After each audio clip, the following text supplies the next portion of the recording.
Good morning. Ronnie just informed me that there are 4 public speakers this morning.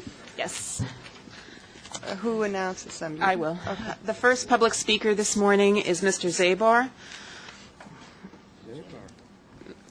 Eli Zabar, please come up to the podium on this side. Thank you.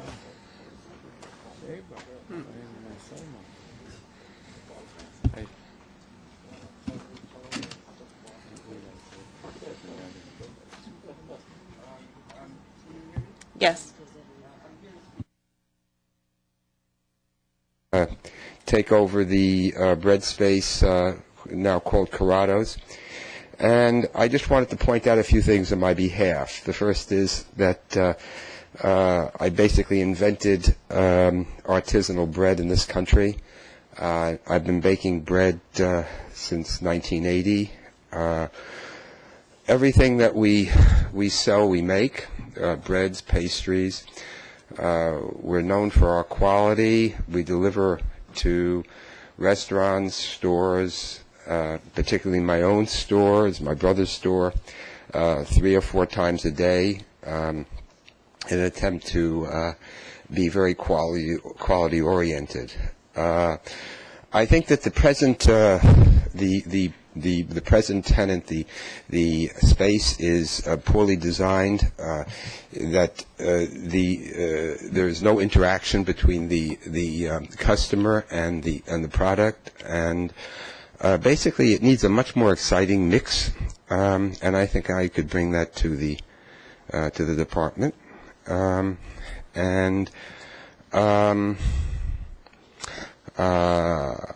think that's about all I need to say on my own behalf. Thank you. Thank you.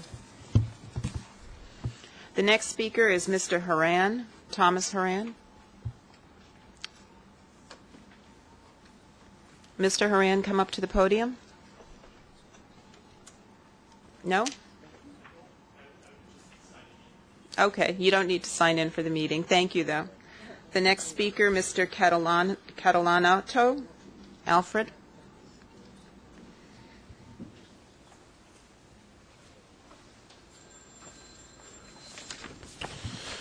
Good morning. My name is Alfred Catalanato. I appeared before this committee in July. I represent Central Stations Grocery Corp. I'm here referring to letter C of the agenda today, space MKT 15. In July, this recommendation was held for review by this committee. The new recommendation today has no significant changes in the least. I would like to point out that the recommendation curiously fails to highlight that CSG has the highest base rent offered, been established for 32 years in Grand Central, and has the highest sales per square foot, and is in good standing with the MTA. Now that's a track record. The recommendation focuses on projected sales and projected percentage rent. No one can guarantee their projected sales. To sell this to this committee does not make sound business sense and is not in the best interest of the MTA. GCT's plan is to sell products from the best bakeries in New York, not only Eli's. Also consider that CSG's proposal included the sales of Eli's products. CSG's proposal offers a wider variety of products for the commuter, the tourist, and the visitor to Grand Central, and is priced to fit all pocketbooks. Their proposal only offers their own products. I believe the recommendation needs to be addressed, and I believe that the MTA should award this space to the highest bidder and the most responsible. Thank you so very much. Have a good day. The last public speaker is Mr. Hicalis, George Hicalis.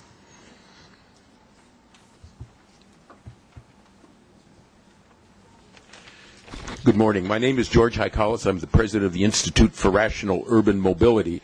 This month's progress report spells real trouble for the largest project overseen by this committee. Completion of the Long Island Railroad East Side Access Project is now expected to be delayed by another 19 months to September 2016, 7 years from now. Cost, excluding rolling stock, has gone up by 6.2% since the last progress report. Even as construction costs in the city has declined by 10% due to the recession. It is time for this committee to exercise its fiduciary responsibilities and seriously rethink continuing this project as planned. Only 16.3% of the projected construction costs for the East Side Access project has been expended. It is not too late for MTA to consider redirecting the tunnels in Manhattan from a deep cavern to the existing tracks and platforms that lead to the upper-level loop at Grand Central.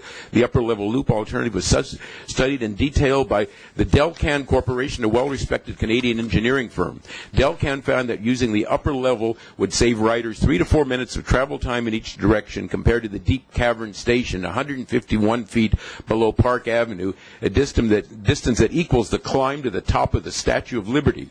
The Delcan plan would save $1.2 billion in construction costs and would be completed 3 years sooner.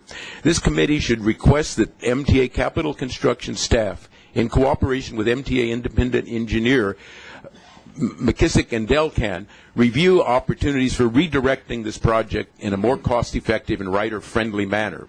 Finally, this committee should demand that a full accounting be made of MTA's decision to drop its participation in the Access to the Region's core project, forcing New Jersey Transit to go it alone and construct a separate deep cavern station 175 feet beneath 34th Street. Now is the time for the MTA to work with New Jersey Transit and the Port Authority to advance a world-class regional rail system that would link the nation's 2 largest railway stations and enhance New York City's position as a global economic center. Thank you. I'll distribute copies of this. Thank you. That concludes the public speakers for this morning. Okay, I'd like a motion for the approval of the minutes of the last meeting. Okay, all in favor? Aye. There are no changes to the committee work plan. The project status reports will be reviewed briefly by Michael. And then last meeting, not last month obviously, it was requested that he provide a management and reporting plan outlining the reports and information. He will provide this committee on a regular basis. That too will be kept very brief, but always open for questions. Good morning. Nice to see you all after the summer, and would like to move on quickly into reporting on the various projects. South Ferry, substantial completion of the South Ferry terminal station that has been scheduled this month, although it's not reported in print. We can, as of today, we will reporting substantial completion. Just for information, this is primarily an administrative matter rather than real functionality. With the achievement of the final project milestone later this month, it means that today will be the last time I report to you on this particular project. Just a couple of good news associated with that. The project won 2 separate awards, one of them being the New York Construction Project of the Year, and the congratulations goes to Jodlau, that was the contractor on this particular, and clearly to the MTA South Ferry team. In addition to that, South Ferry has reported 2 separate items. That one of them is the Peter Minuit Plaza work that we're doing for the City of New York, and I will continue to keep you appraised of any issues and milestones regarding the Peter Minuit Plaza, although they will not be part of our regular reporting. The funding request of $2 million has been sent to the City of New York for the anticipated costs that are above the budget for Peter Minuit Plaza, having to do with some NYPD work and other such things. The pavilion that I have at one point reported it was dedicated on September 9th as part of the commemoration of the 400th anniversary of the arrival of Henry Hudson in the New York Harbor. And that was done, and actually my understanding is that today the Dutch Prime Minister is visiting the site. Let me move on to the Fulton Street Transit Center. First thing, there is a misprint in the book. I want to flag it out. The project design completion remains April. It says August, but it just was a typo.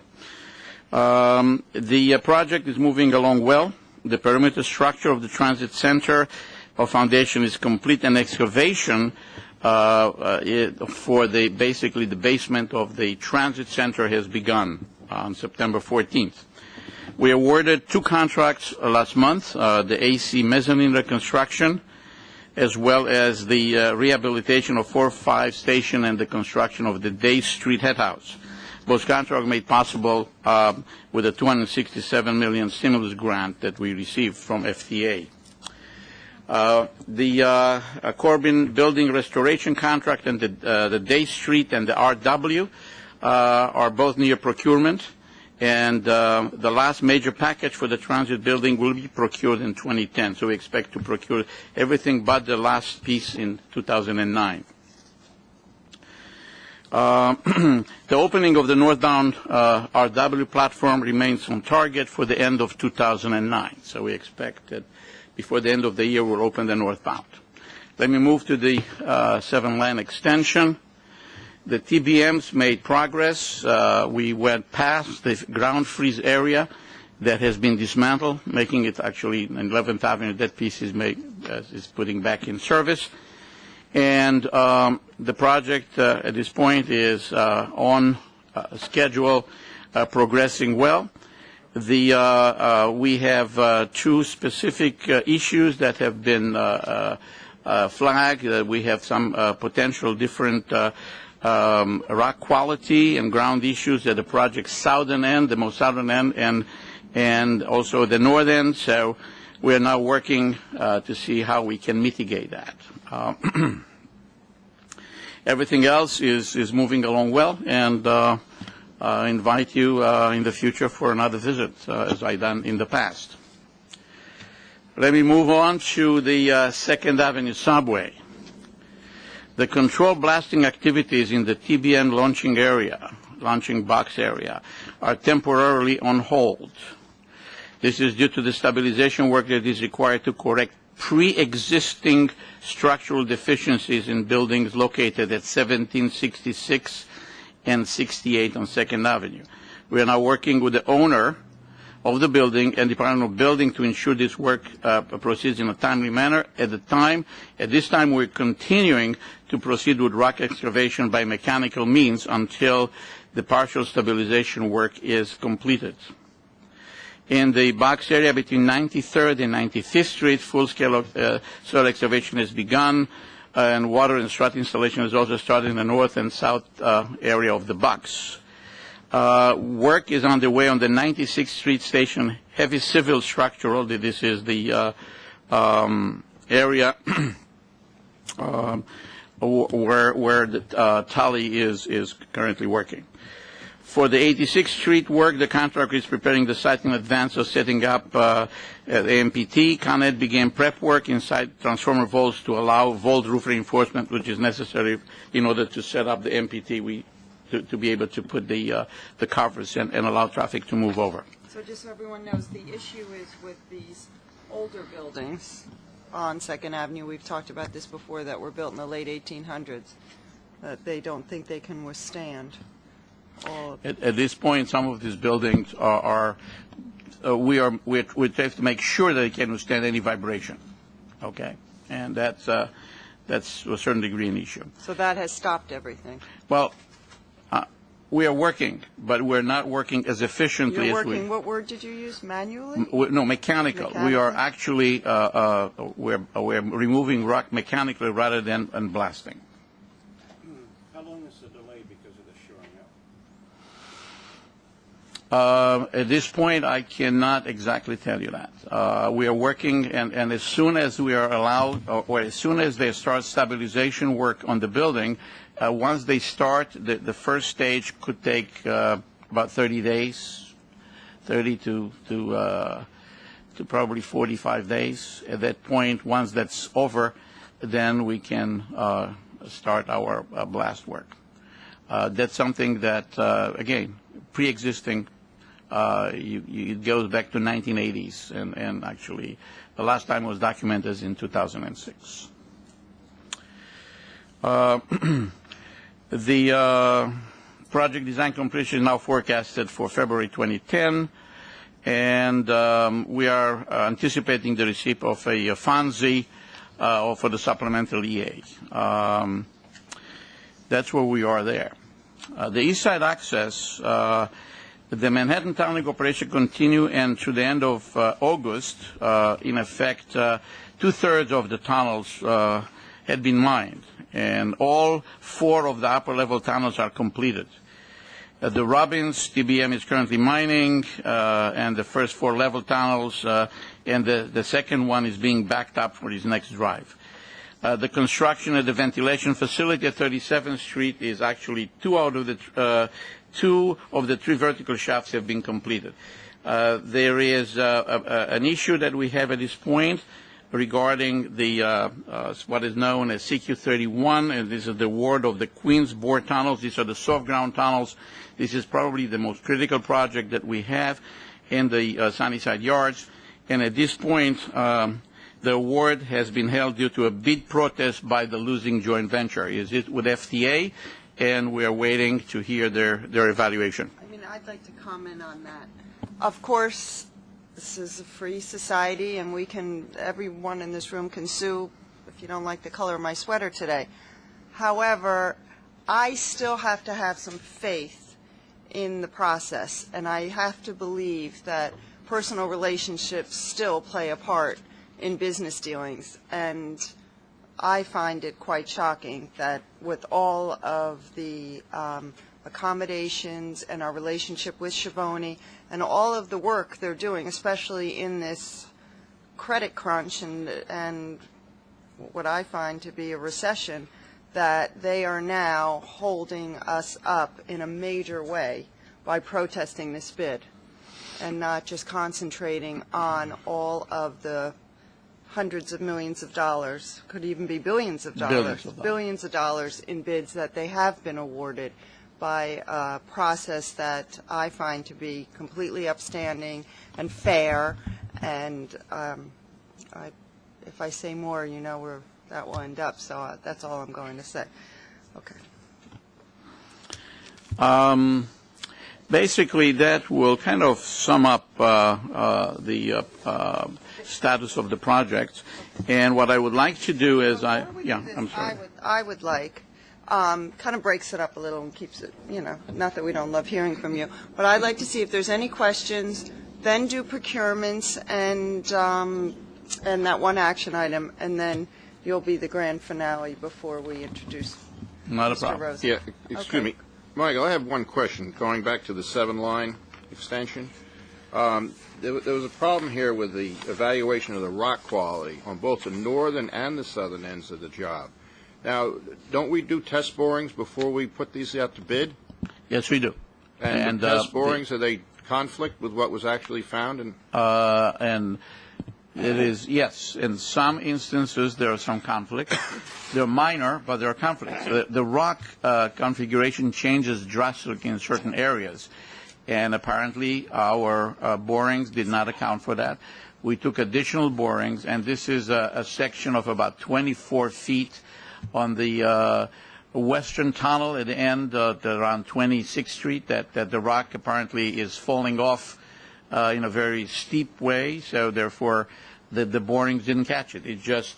So it was in between two boreholes. So therefore we need to make adjustment to understand what we do. And another one, it is at the northern end, again, there's some issues. Apparently there was some kind of an old stream that went there, and there's some concerns with the rock quality there. Thanks, Carl. But we believe they're mitigatable.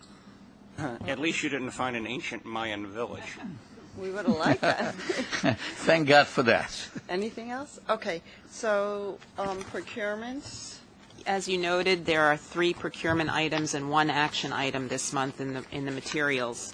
The first is a modification on the number 7's construction consultant management contract.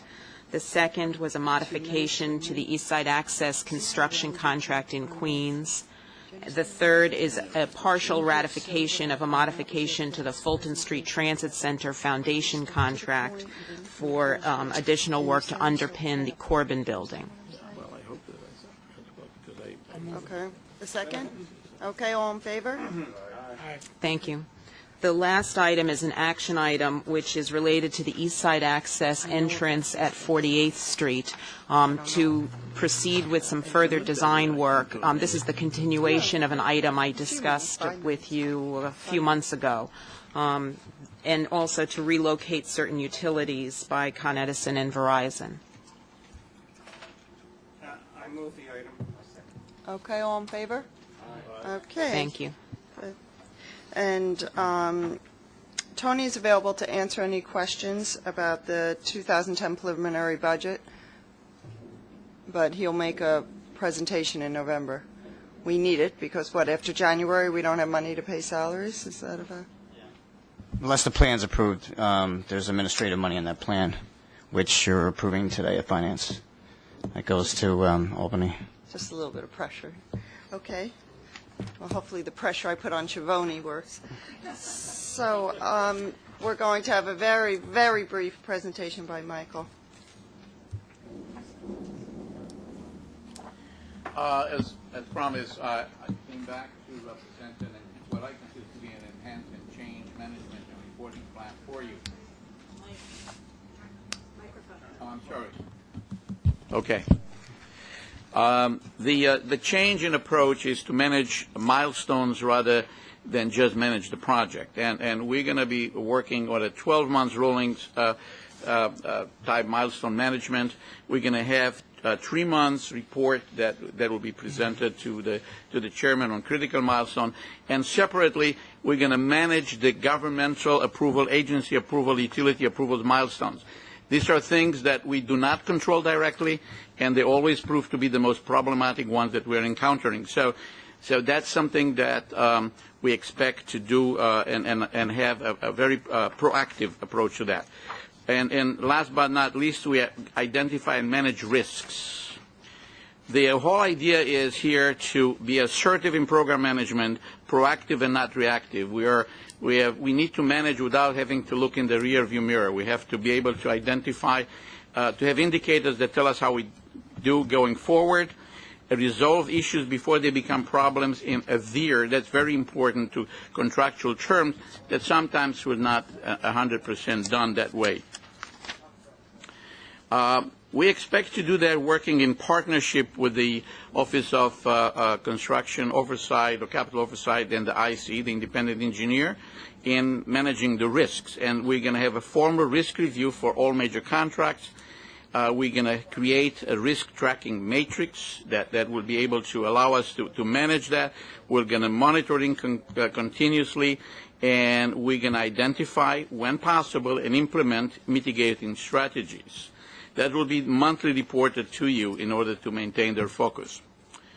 One of the things that we had to put in place is the no scope creep philosophy, and this has happened continuously, people wanting more and more without actually delaying the project and adding a budget. As a general policy, no new scope added if it impacts cost or schedule, unless the change is justifiable and funded by the agency that wants it. So that has to imply two things. Going forward, we expect to do a multi-level project review. We're looking at the program, the individual force account projects. This is something that we need to control much better. This is talking about the in-house people that we fund. We have to look at individual contracts. Within the program, we sometimes, as with East Side Access, we may have 40 contracts that we need to manage. And then, last but not least, the important part is lessons learned translated into recommended actions. We learn lessons on one project, but not always translate that into a recommended action. So we expect to do that. The continuous assessment by MTACC will be done at various levels. At my level, at the senior executive management, at the program executive level, at the construction management level, and then last but not least at the program controls group that is within MTACC that will do an independent review for individual projects. And something that we have instituted is weekly such reviews. We do not wait for a month to pass by to find out what's going on, so therefore 2 months later we're going to take corrective action on something that should have happened much sooner. So all projects are being looked at now on a weekly basis. The monitoring performance is really adherence to the contractual milestones, and that's where the idea of managing milestones is from, that we really need to manage the milestones continuously. We're going to look at ongoingly to the budget and schedule and the compliance with quality and safety, and this is something that, again, is a process that we very actively track, and we look for indicators to predict future problems. A good example that I can give all of you that will understand it is if you go to a construction site and it's messy, you can rest assured that you're going to have accidents, and that's not well planned. So these are little indicators that sometimes tell you what's going on. One of the things that we have not done well is to enhance competition. Sometimes we are our own competitors. We put out contracts in different areas, taxing the same limited amount of contractors that bid on our projects.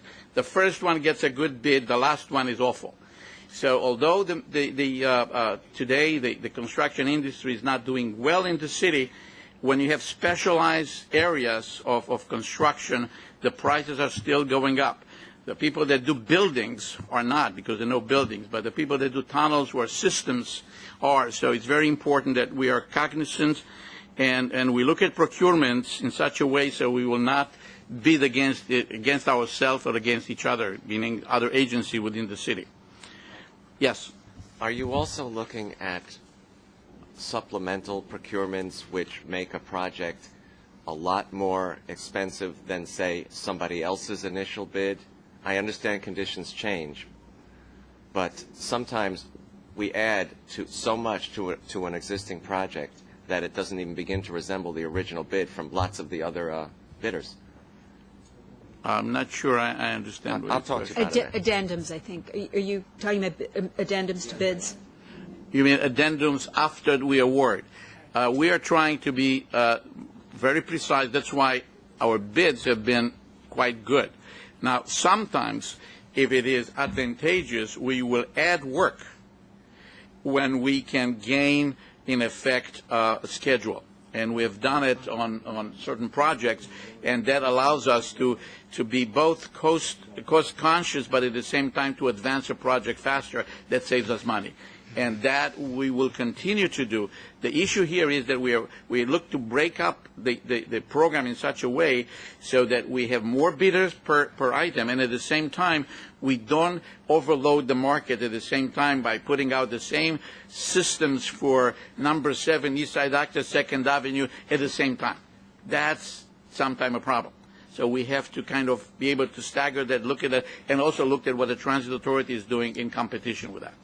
So we will not overload the market. Because of that, we have to go outside and try to bring additional bidders into the market. Mike, let me ask you a question. Yes. When someone makes a bid and they get awarded the bid, and now an addendum goes in and something's added to their package, would you think that the person that or the people that made the original bid could possibly have done this without the addendum? Doesn't it seem sort of like it's almost like a good old boy thing? Like, I gave you the contract, you underbidded the contract, we have to add some more stuff to it. Now I'm giving you the opportunity because you have the contract. Now I'm putting another $5 million on top of it, where the other group of people could have probably done this. Are they allowed to come back into the process, or is this just strictly for that person? No, it is a negotiated change order, so to speak, if you want to look at it that way. And I'll give you an example on which you guys have approved a change order for the underpinning of the Corbin building. We had a foundation contractor doing the foundation on the Fulton Transit Center. And that contractor we negotiate, in order to push the program forward, we negotiate a change order with that contractor to underpin the Corbin building. And it was basically pretty much within the budget that we have originally established for the project. But the change order is awarded. The change order is awarded to the person that is currently doing the job. The other people are now locked out of it because they don't have that opportunity, correct? But the change orders still have independent estimates to them before we get the proposal, and if it's not fair and reasonable, then we wouldn't proceed. It still has to be within fair and reasonable cost. But fair and reasonable to one person, though. It's you as the contractor and us as the board approving it. We have nobody else to look at to see whether or not their numbers are going to be cheaper. Based on the estimate. It's reasonable. The determination is whether it's reasonable based on the independent estimate. I understand that, but Yes, it's not competitive. It's not competitive, Norman, right? it's not competitive. There is an engineering estimate that is done by professional. In fact, it's done outside our shop. It's checked, rechecked, and then once we establish that, the procurement follows a path in which a change order is negotiated, and we start at different ends, and we end up with some number that is deemed to be adequate. Right. In a case like this, as the Corbin building, if we did not do that, we would then not be able to advance the program faster. So at some time... So all I'm asking is, and I just want to be clear on this, that when a person takes a contract, we award them the contract, they have the right to get a change order in, bid, get more money from the MTA, and no one else has the opportunity to bid on this. Is that accurate? Yes, it is. Thank you. Yeah. Thank you. And to follow up on that, if I was a losing bidder, I mean, it's obvious what people are going to do now. They're going to deliberately underbid to get a contract, knowing they're going to get an addendum. It's absolutely not true, because you never know that you are going to be in that situation. That situation happens sometimes, and not all the times. Most of our contracts do not have that. Some do, some don't. And that's based on, and quite frankly, no, I'm saying it's a good point, but nevertheless, sometimes one has to make a choice between advancing a project faster or going and adding contractors. In an event such as this, if we talk about the Corbin building, in order to work in the same space as the other contractor is working, you had to wait probably a year before you go into that space. So the question is, do you want to delay by a year that work or not? Well, Mike, with all due respect, nothing's getting done right now, so another year is not going to kill somebody. I respectfully disagree with you. The underpinning is going on, and that will allow us actually to start the Corbin building. Okay, let me ask you another question. Ronnie, let me ask you the question. Is it possible that when a change order is done, that we have the opportunity to look at other individuals that might want to take on this work for cheaper than what the original contractor is asking, thus saving money? That is part of the thought process, sir, in the context of what is the work, how much is it estimated to cost, what is the proposal that we receive from the contractor, knowing that if the proposal is excessive, the best position to be in is to be able to say, you know what, we're going to bid this out. Thank you very much for your proposal. And so it can be done? Yes. So how do we go about putting in a policy and procedure that when an addendum is necessary or a change order is necessary, that others that were eliminated from the original process have the opportunity to come back in and rebid for that specific part of the job that is necessary to be done? I think... Ronnie, can I just interrupt you for 2 seconds? Sure. I just want to ask one question. Excuse me, Norman. These are unforeseen conditions, correct, Michael? These are things that nobody knew about in advance until the contract was underway. That's correct. All right. Now, being how that it's underway, and you have an unforeseen condition that arises, this might help explain Norman's position, that you have a contractor who's already mobilized, who's on the job site, who's there with his crew, with his men, he's familiar with the job site, and I think the fly in the ointment here, Norm, is to bring another contractor into the job, have him set up with all his crews and different personnel, and there's a big conflict that would go on between the two contractors. In order to mitigate that, you try to give it to the contractor who first received the bid, but you try to do it fairly and not overload it so it looks like that the guy's making up for having a low bid. But as you had said, Michael, that you go out to professionals and you have them price that change order, and you get numbers from people outside the MTA, so it doesn't look like there's any conflict of interest. And by the way, the negotiation is also being done by not by us directly, but by people from the procurement group.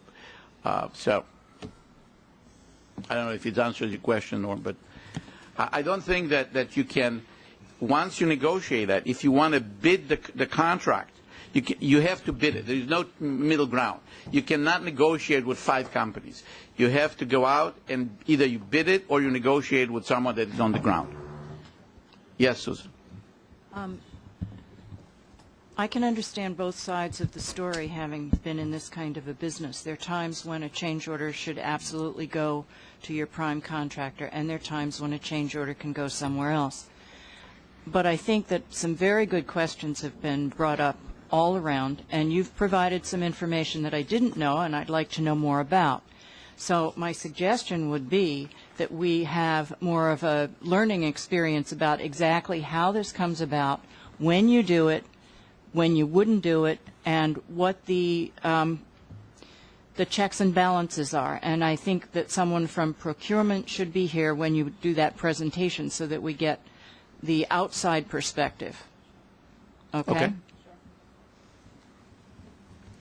Michael. Yes. The other thing, if we made it a habit of rebidding every change order, we'd extend the contract out in time. These are the thing that we have to weigh in. If sometimes, if you want to get the project done faster, we will have to go to certain things that are different than just bidding every contract, and that's how it goes. The next one, and it's part of what Susan said, that's enhanced transparency reporting to the board. In addition to the regular monthly project status report that you're getting, you're going to get a detailed, and I repeat, detailed quarterly project reports that will be given to you. Not a presentation, but you're going to get a piece of paper with that. And there will be periodic updates on how we are doing on critical milestones. Early warnings on budget and schedule milestones will be addressed as well. The detailed quarterly reports are really providing critical information from reports that we prepare for funding partners such as FTA, that we are mandated to do it on a quarterly basis. So all of these things will be given to you on a quarterly basis on top of what else you're being provided with. With that, I'm confused. Are you going to give that to us in a written format? Yes. Or as a presentation? Written, the quarterly will be written. It will be taking way too much time for me to give it to you any other way. Could we get a copy of that presentation, either emailed or in hard copy, Michael? Absolutely. Thanks. I think this is a very good start, and it's what we talked about at the last meeting. And we'll keep tweaking it and adding things to it. Okay. So now to move to, any questions, any further questions? To the real estate portion of the meeting. Everyone, not to go backwards, but I don't think it surprised anyone here that I was a huge fan of Rocco's, and we had an excellent working relationship. And sometimes the MTA does get it right, and I feel that the search took a while to replace Rocco, but they have added Jeff Rosen as president of the real estate committee to the staff, and already we've had a couple of dealings, and I'm impressed. So welcome. And I know Linda Kleinbaum is wherever she is. Look at that. She's beaming. And thank you, Linda, for pitching in and still for being so involved in the transition. I appreciate it. In terms of the real estate portion of the committee, it's kind of uneventful this month, and last month, since it's 2 months. Is there anything you want to chat about that? Or Well, there are 4? I'll just say that we have 4 items for approval this month. Amendment of the license agreement with the city relating to third water tunnel, construction easement, and lease modification for an extension of Long Island Railroad arrangements for employee parking spaces in Queens. I'll say very briefly with reference to the marketplace matter that was addressed by the public speakers. We we do consider the facility in question not as a standalone proposition, but as part of a marketplace facility. And we do consider upside revenue potential, not so much in this case with reference to percentage rent, although that is a consideration. But more importantly, You did your best. it's the considered and now reconsidered view of the selection committee that Eli's and the product that Eli's Bread brings to the marketplace is likely to enhance the prestige of the marketplace as a whole and increase foot traffic and revenues in our leasing prospects in the marketplace as a whole, which is our objective. I'd be glad to take any other questions. Okay. Where are we at with I think 2 months ago we were here at a meeting and someone made a comment about some real estate, and it escapes me for a second, at some particular location. They said they didn't have the opportunity to bid on it or do something with the real estate. Nancy, you pulled it off? That was this one, right? Matter. Yeah. All right. How did we make out with that?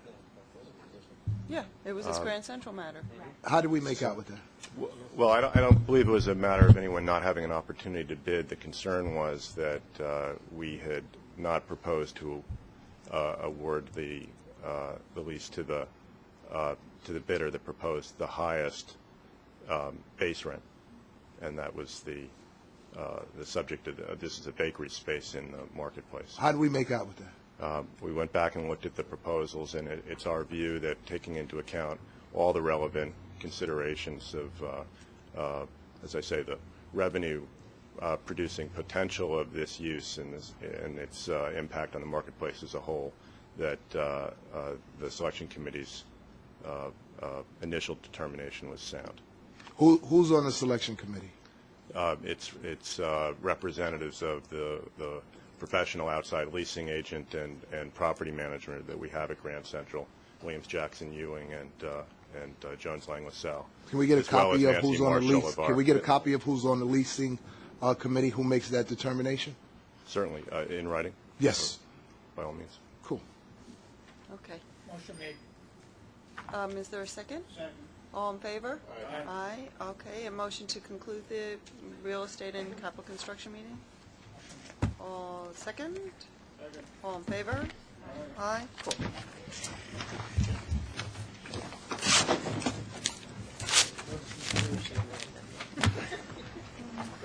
Don't